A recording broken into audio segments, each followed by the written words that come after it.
ये एक कहानी है, सुनने के लिए नहीं, भीतर उतरने के लिए। अगर आप तैयार हैं तो कहानी शुरू होती है।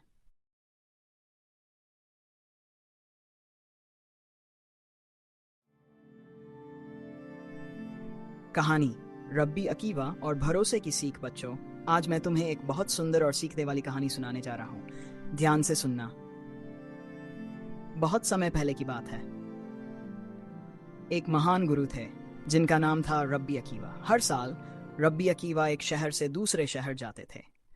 वे वहां गरीब विद्यार्थियों के लिए दान इकट्ठा करते थे। वे विद्यार्थी दिन भर ईश्वर के वचन पढ़ते थे, इसलिए उनके पास कमाने का समय नहीं होता था। एक बार रब्बी अकीवा अपने साथ कुछ नए छोटे विद्यार्थी भी ले गए। वे बच्चे कभी अपने घर से बहुत दूर नहीं गए थे। यात्रा के लिए वे अपने साथ 3 चीजें लेकर चले। एक गधा जिस पर पवित्र किताबें रखी थीं, एक दिया जिसे रात में पढ़ सकें, और एक मुर्गा जो सुबह जगाए चलते चलते शाम हो गई। अंधेरा छा गया। जब वे शहर पहुंचे तो बहुत अंधेरा था। उन्होंने शहर के फाटक पर जाकर खटखटाया। हमें अंदर आने दीजिए, बच्चों ने कहा। बाहर बहुत ठंड और अंधेरा है, हम कहाँ सोएंगे? लेकिन द्वारपाल ने दरवाजा नहीं खोला। उसने कहा, मैं अंधेरे में तुम्हें पहचान नहीं सकता। सुबह आना, तब देखूंगा।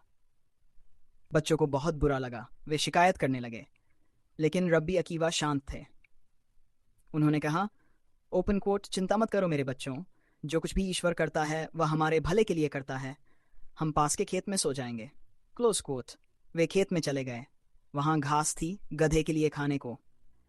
उन्होंने दिया जलाया और पढ़ना शुरू किया, लेकिन अचानक तेज हवा चली और दिया बुझ गया। बच्चों ने कहा, गुरुजी, अब हम अंधेरे में कैसे पढ़ेंगे?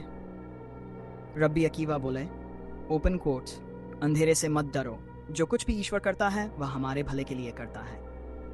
कुछ देर बाद अचानक जंगल से शेर की दहाड़ सुनाई दी। फिर उन्होंने अपने गधे की तेज आवाज सुनी। तभी शेर ने गधे को मार डाला। बच्चे डर गए। एक बोला, चलो भागकर शहर लौटते हैं। लेकिन रब्बी अकीवा ने धीमे से कहा, ओपन रो मत। जो कुछ भी ईश्वर करता है वह हमारे भले के लिए करता है।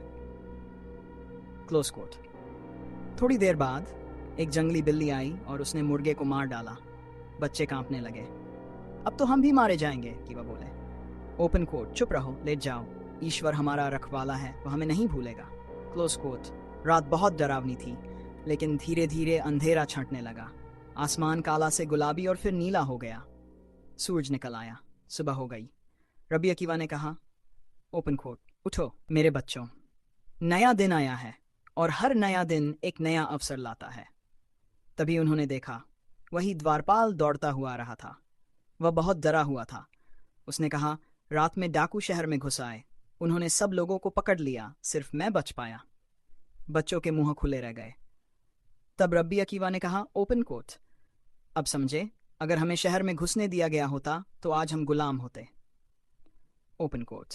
अगर गधा जिंदा होता तो उसकी आवाज से डाकू हमें ढूंढ लेते। Open quote. अगर मुर्गा जिंदा होता तो उसकी आवाज से डाकू आ जाते। Open quote. और अगर दिया जल रहा होता तो उसकी रोशनी से हम पकड़े जाते। उन्होंने आगे कहा, ओपन कोट, इसलिए मेरे बच्चों, जिंदगी की छोटी छोटी परेशानियों से घबराना नहीं। कई बार वही छोटी परेशानी हमें बड़ी मुसीबत से बचा लेती है। और अंत में रब्बी अकीवा बोले, ओपन कोट, आज अगर तुम एक बात याद रखो तो यही याद रखना, जो कुछ भी ईश्वर करता है वह हमारे भले के लिए करता है।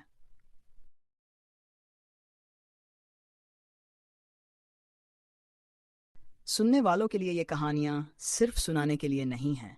ये कहानियाँ हमारे भीतर रास्ते बनाती हैं।